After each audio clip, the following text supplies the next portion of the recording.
Nutmeg Sports here on the HAN Network. I am Frank Granito, and I am joined today in studio by Dave Stewart. Dave, how are you doing? Doing all right today. It's middle summer stuff, trying to get ready for the fall, but also still trying to cruise along a little bit.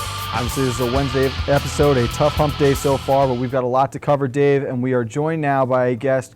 He's the founder of the Hockey Skills Academy and the director of hockey for the Darien Ice House, and that is Clark Jones. Clark, thanks for taking time with us. How are you doing today? Doing great, Frank. Thanks for having me on, guys. Absolutely. We apologize again. We had a little miscommunication on Monday, but we're glad we were able to get you back. And let's pick up where we left off. We were talking about the renovation project that's going on at the Darien Ice House right now. It's one of the oldest rinks in Fairfield County, and you guys are finally starting to make some changes with it. What are you doing down at the rink right now? Well, everything. The first phase at the rink of the renovation was, first and foremost, get a new ice system in place. It was the original ice system that's been around for almost 30 years. So a new ice system has been put in place, so you're going to notice a massive difference in the ice quality. And then locker rooms, bathrooms, they're going to look and feel like they're brand new. So all new matting, new lockers, all new fixtures in the bathroom. Everything's repainted. So pretty much from the second you walk in, you're going to notice it's a new place again. And that's really exciting to hear. I don't want to say it's a bad ice rink compared to some of the newer ones in the state, but it just had that traditional feel, Dave. You knew Darien, what you were getting into when you walked in there. It'll be nice to see these kinds of changes. Oh yeah, definitely. Because I always thought it's such a nice venue, and you've got two top flight programs in New Canaan and Darien that play out of there. It just deserves this type of facelift. And so we're very excited for that. We look forward to working down there with you guys in the upcoming fall season. But let's shift gears here, as Clark. Let's talk about the Hockey Skills Academy. What exactly is it, and how did you get this started? Well, I think there was a need in the area for something like this, and it's been a passion of mine for a long time. There's a need for kids that seem to be these days skipping over the most important part of the process in the game of hockey, which is building your foundation first, and then going off and winning games and playing 100 games a year. But the kids need to build up a foundation. So myself and a guy named Sean Hurley, who's a captain of Brown and then played in the AHL and in the East Coast Hockey League in the minor leagues for, I believe, the San Jose Sharks affiliate, started doing skill sessions in December, and they were a tremendous success. And it was basically from any organization and for mites through Bantams, we're going to put you through skill progressions to build that base foundation up for you. And it's kind of now morphed into skill sessions year-round, where anybody can come, and we're going to help build up your foundation in a really positive environment, a neutral environment, so you're not attached to any programs or teams per se. It's anybody can come, and we're going to help build the game up. And the staff that's on board to work at the Hockey Skills Academy is second to none. I mean, you have former professional hockey players. We've even had current Quinnipiac players that have come down to hop on the ice. You have 4-time gold medalist figure skaters to come out and work on edge work. So it's an impressive group of people that have come together to collaborate and work with these kids. And there's really nothing like it in the area. So we're excited to open up in a week. Actually, on the 8th of August, we open up again here at Darien, and we'll be going from then on forward. And you bring up a great point that with the way today's youth hockey is working, there's so many travel and elite teams that players are so concerned about making that team, you do sort of skip those fundamental necessities that you need to develop at the younger ages. But you brought up the staff that's second to none. The 4 main instructors will be you, Sean Hurley, Barbara Julian, and Christy Jones. How did this group come together where you have 4 of the most talented coaches in all of New England? Well, Sean Hurley has been a friend of mine for a long time and was a tremendous hockey player, a great leader. He was a captain at Brown and held leadership positions throughout.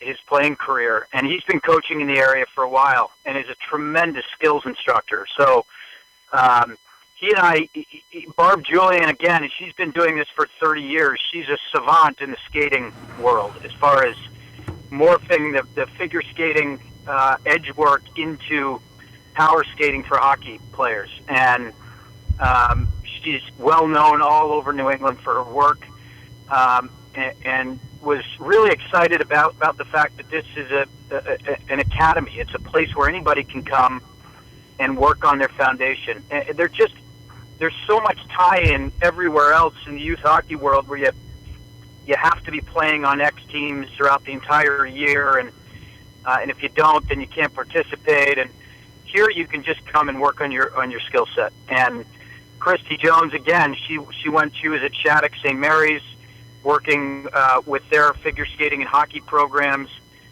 in St. Louis, Missouri, and now here in Connecticut. It's all really, really elite instructors and good people. So it's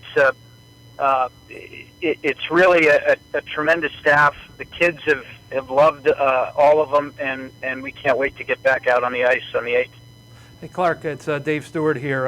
Tell me what some of the goals of the players that are going to be participating over the next few weeks.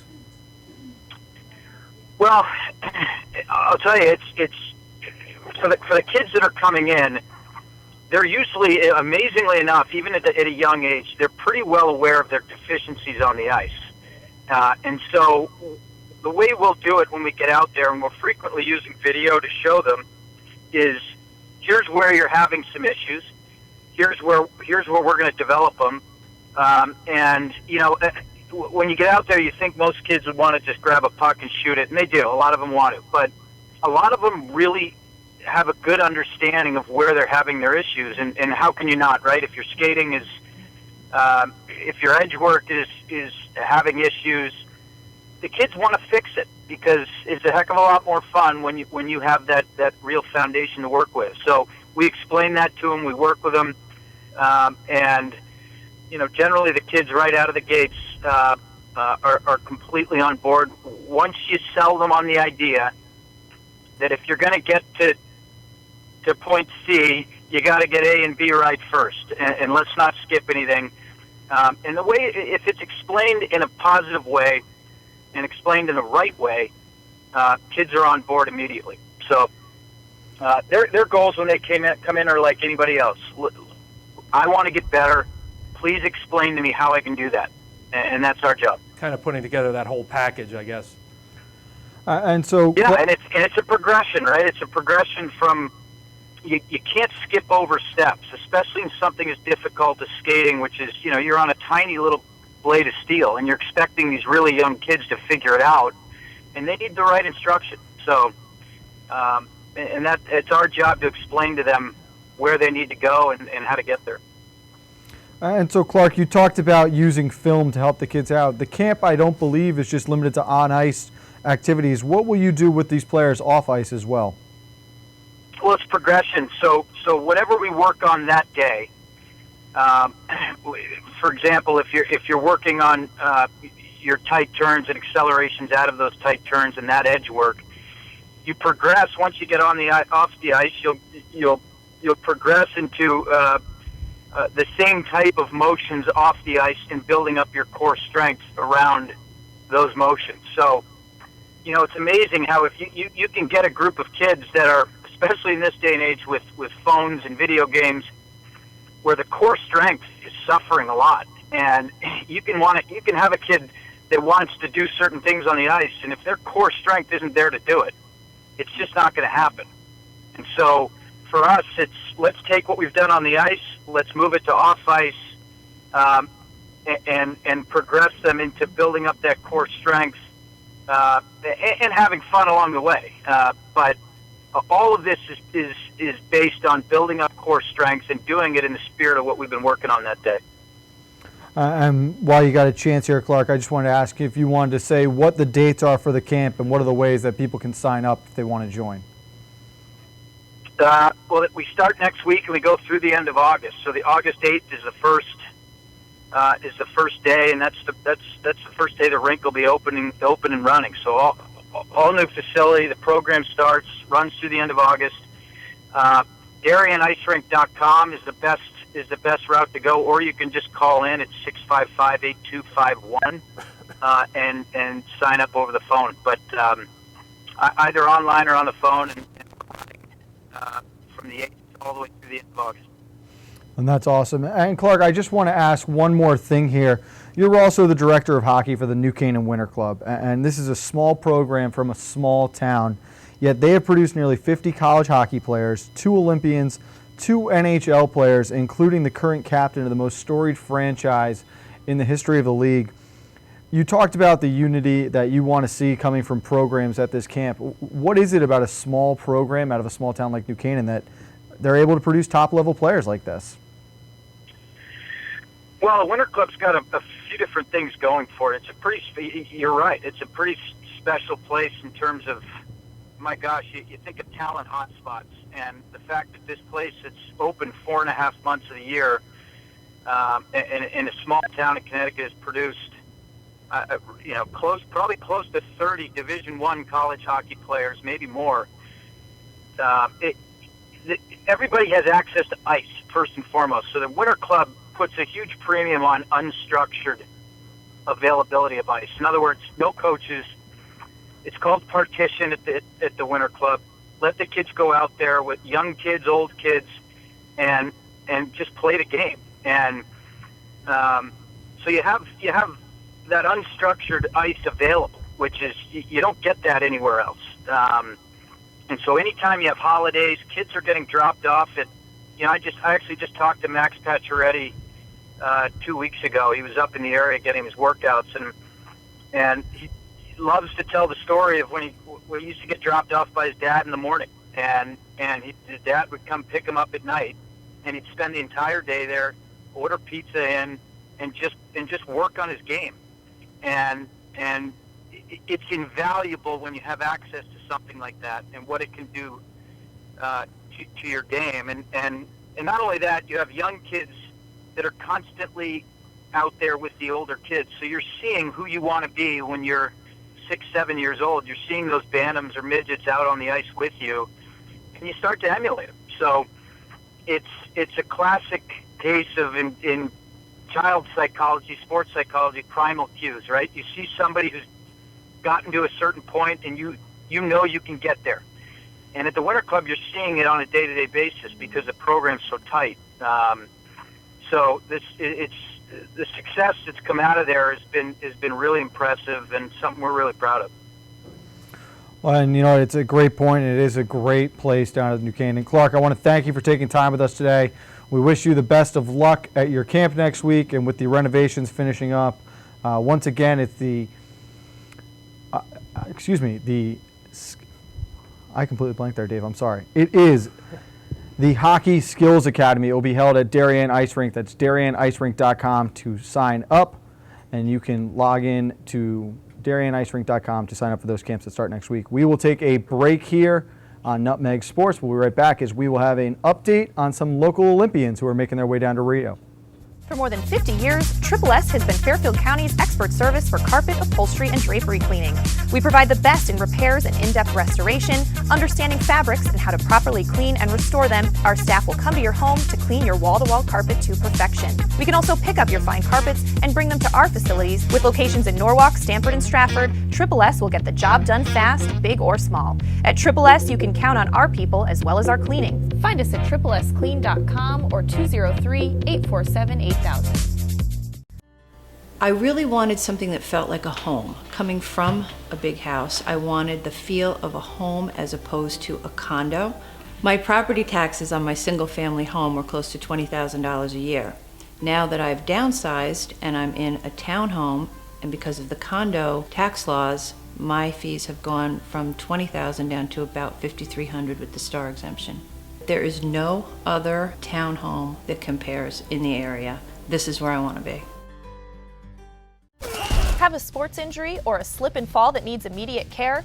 Coastal Ortho Express Urgent Care gives you direct access to an orthopedic specialist fast, without an appointment. Biking, golf, tennis, soccer, whatever the sports injury is, sprain or fracture, Coastal Ortho Express can help. Coastal Ortho Express Urgent Care, open Monday through Saturday, now in 2 locations. The iPark building at 761 Main Avenue in Norwalk and 36 Old Kings Highway South in Darien. Or go to coastalorthoexpress.com, like them on Facebook. I'm Denise DiGregoli, the host of The Drive on the HAN Network. Join me Tuesdays for some motivational, intelligent talk with a little humor as we visit with people who live their lives mindfully. Tune in to The Drive live on Tuesdays, 12:30, here on the HAN Network.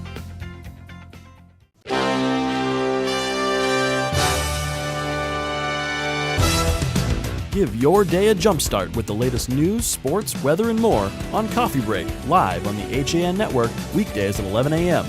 Connecticut news doesn't get any more local than on Coffee Break. And we welcome you back to Nutmeg Sports here on the HAN Network. Frank Granito and Dave Stewart in the studio today. Want to thank our guest Clark Jones from the Hockey Skills Academy one more time for being with us. And Dave, we'll transition now from a winter sport over to some summer games, more specifically the Olympic Games that are taking place down in Rio now. And we've got a couple local Fairfield County natives who will be making their way down there. We've got a few actually in New Canaan. We have 3 just from that one town, 2 rowers and a water polo player. Thomas Dunstan, who's 18 years old, he's went to New Canaan High School for a couple of years, transferred out to California for basically to have better access to water polo, and he played for the Greenwich Aquatics Club. That's where he started with water polo. He's made the national team. They're going to be starting on Saturday. They're going to play Croatia, and they've supposedly have a very good team, and they're expected to do some good things there. It's a water polo team that's had a lot of success at the Olympics. They bring back a lot of veteran players. Dunstan is actually the youngest member of the squad. Their captain will be participating in his 3rd Olympic Games. It is. Mm-hmm. So it's a very experienced team. They have high expectations, and congrats to Thomas. We wish him best of luck. But the best part, Dave, of the water polo part of the Olympics is that Doc Emmerich is the one who does the call for it. And you can't beat that. It is one of the most exciting parts of all the Olympic Games. But Thomas is just one of, I think you said there were 3. There's 3 from New Canaan. We have 3 on the crew team, and Andrew Campbell, who's 24, first time. He's a New Canaan High School graduate for 2010. He's going to compete in the lightweight double sculls. And of course, Charlie Cole, who's 30, he's a 2003 graduate of New Canaan High School. This was his 2nd Olympics. He was in the men's 4 in the 2012 Olympics in London, and they won the bronze medal there. It was it was the first time, I think, since the 1960s that the United States had won a medal in that particular event, the men's 4. So Charlie's going to go for maybe another bronze medal, maybe a silver, hopefully a gold, which would be great. Absolutely, and the crew team is, they hadn't won a medal, but it's a very competitive team. They anticipate being right up around the medal count, being at a high pace. Yep. While we've got a second and we're on the subject, there is a bigger issue, though, that comes with being on the crew team right now, is there's a lot of controversy surrounding the Rio water. It's really too bad, too, because this is it's such a great event. And I've heard people saying that don't put your head underwater. It's just in terrible shape, and it's a shame that such a great competition, such a storied competition has got to take place, at a venue like that. And that's exactly it. It's very upsetting to hear, and you hope that they're able to work through this and there are no issues and that the games go smoothly, because Rio is such a great destination to have it too. But we'll see how the IODC can handle all of that. Mm-hmm. Also, for the first time, Dave, since 1904, we will have golf in the Olympics this year. You also had a golf update on some local guys as well. Yes, we have a few guys that are going, 2 that are going today. Justin Clark of New Canaan, Max Theodorakis of Darien are playing in the Carter Cup at Wingfoot. And that's a one-day event, 2 rounds, 36 holes. Justin Clark played first round, didn't do so well, 9 over par in the first round. He is now, I believe he's 11 over at this point. Max fared a little bit better. He's actually up towards the top. He was tied for 3rd going into the second round. He was 1 over for the first round, and at this point he's still 1 over. It's just starting his second round, so we'll see how he fares. Justin having a rough day, which happens for golfers. It'll happen to the best of them. You also have the 114th Met Amateur Championship beginning tomorrow at the Country Club of Fairfield, and there's several local players in there. Tommy McDonough, who's a St. Luke's graduate from East Norwalk, 2-time champion. He won in 2006, 2008, plays out of Shorehaven. He's going to be playing in that event. C.J. Swift of New Canaan was a medalist in a qualifier 4 under par 67 at Pelham Country Club, July 18th. He qualified that way. Paul Pastor from Greenwich, 3 under par 141 at Rockrimmon for a qualifier. And we also have Evan Grennis of Sterling Farms in Stamford who's in that. So bunch of guys going in that one. And it's a lot of names that we've heard throughout the summer. Max Theodorakis, for example, he's been at the top of a lot of tournaments, had a lot of success in the Junior Met, did pretty well for the Connecticut Open considering the conditions and how it all fared, and him being just out of high school this year and now having success at the Carter Cup, so good for him. But a lot of names that they're just moving on to college and we think, oh, that's the end that we'll hear of them. No, they'll be back over the summers and we'll get to see them compete a lot more. Yeah, we sometimes forget the age of these guys too when they go into an event like the Connecticut Open, and and they're playing for the first time in that event. Everything's kind of like the first or second time for them through these things. But Max has done very well, and today he's right in the mix to win. And we have one more elite competition. We had some girls who were trying out for the U.S. National Lacrosse team. I believe that goes on this weekend? It's this weekend in Sparks, Maryland. It's starting Friday. It's going to run through Sunday. And there's 105 players. After the tryouts, they're going to reduce it to 36. And those will train for next year in the International Lacrosse Women's World Cup, which will be held in England. The final team is going to have 18 players on the roster, so that 36 is going to be reduced again at some point. But the 36 that make it are going to be training with the team for a while. And there's a few players in there. Darien, goalie Kaylee Waters who's played for North Carolina. Of course, they just won the national championship, so she's having a fine season, a fine year. They beat Maryland, of course, 13-7 in the final. Casey Pearsall of Wilton is a midfielder for Notre Dame. She's going to be playing there. And three girls from New Canaan, Sarah Manley, a midfielder, and Elizabeth Miller, a defenseman, both from Boston College, are going to be trying out.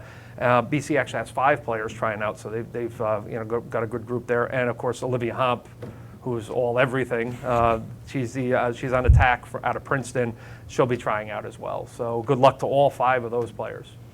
So we do wish them luck. We will take one more break here on Nutmeg Sports. When we get back, Dave and I will shift gears and take a look at some local news that's been going on.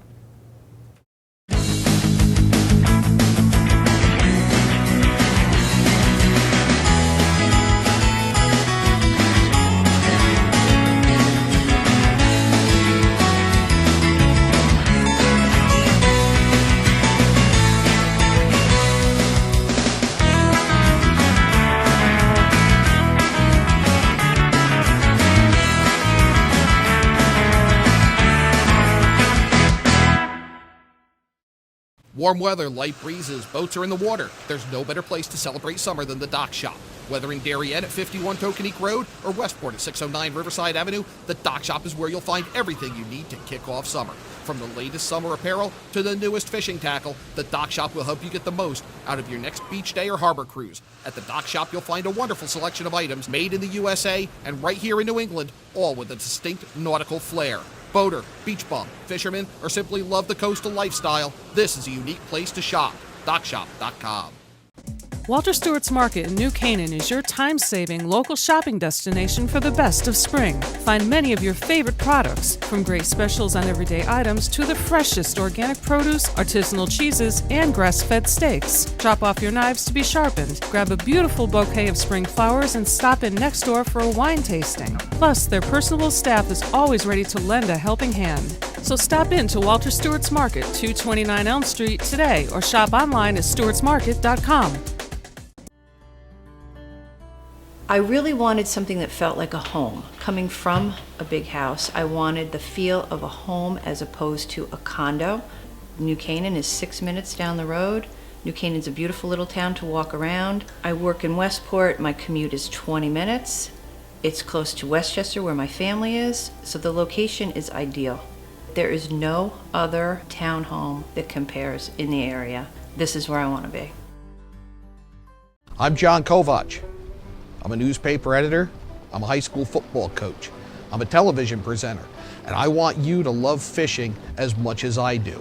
Tune into Yankee Fisherman, Thursdays at 1 on the HAN Network. It's like going to the tackle shop without leaving your office. Welcome back to Nutmeg Sports here on the HAN Network. Frank Granito and Dave Stewart in studio today as we shift gears here, go a little local. The Fairfield American Little League team won the Connecticut State Tournament last weekend to advance to the New England Regionals with a World Series berth on the line.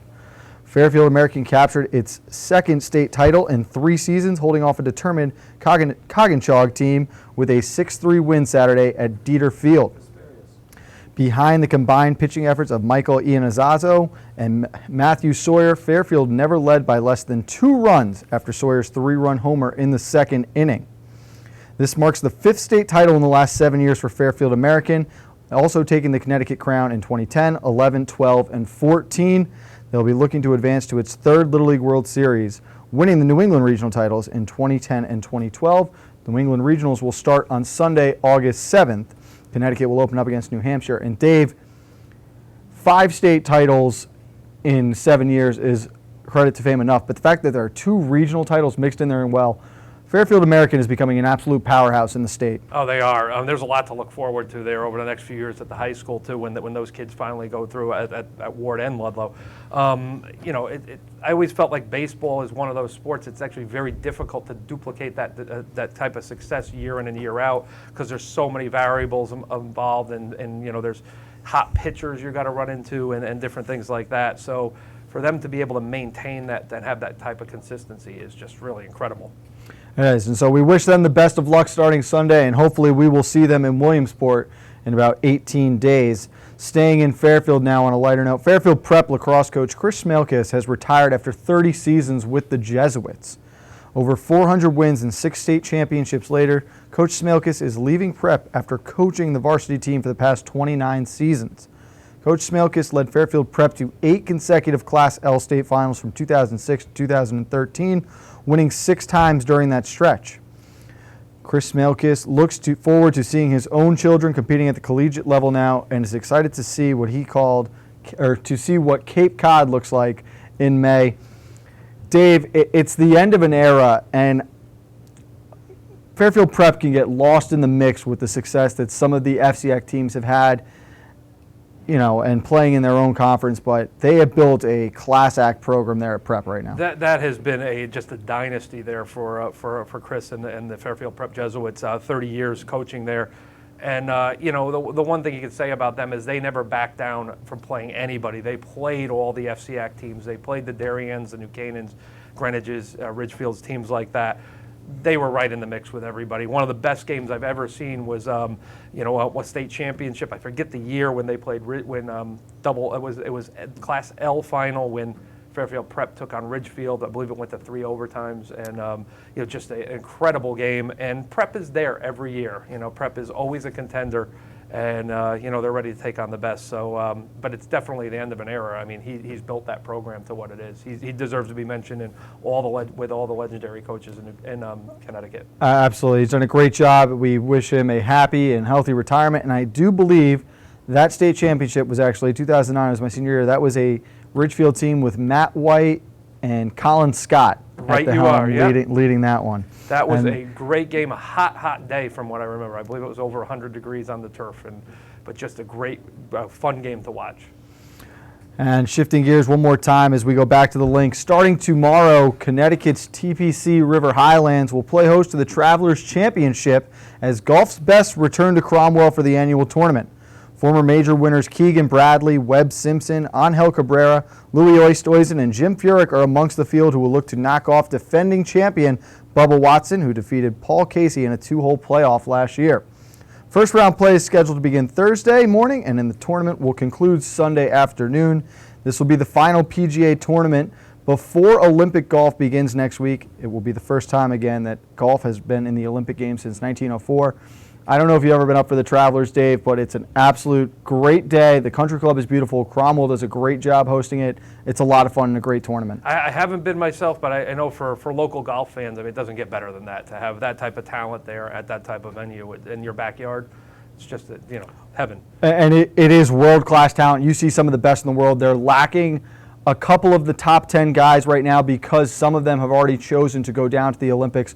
Bubba Watson has said that he couldn't wait to come back and defend his title. He will leave, as he says, hopefully Sunday night, not earlier on Friday, and head right down to Rio as they'll begin play for their tournament next week. But the Travelers is unbelievable. You can go to travelerschampionships.com for more information and for ticket availability. That is going to do it for this episode of Nutmeg Sports. Dave, I want to thank you for being in the studio with us. Any final thoughts today? It was fun. We're a lot of golf going on right now. It's a lot of good stuff, and I'm looking forward to seeing how the Connecticut Olympians do. Absolutely. You'll be back next week on Wednesday, and we will have a bunch of Olympic stuff to talk about. Hopefully there will be no water infections at that point in time. Hopefully we'll have a lot of positive things to talk about. We won't have to worry about the water. Absolutely. And so we will that'll be it for us. We are done till next week. Coffee break is at 11 tomorrow with Kate Chaplensky. Shout out to Ashley Schaefer, BMW, and the other ones on big softball wins last night. We'll see you next time.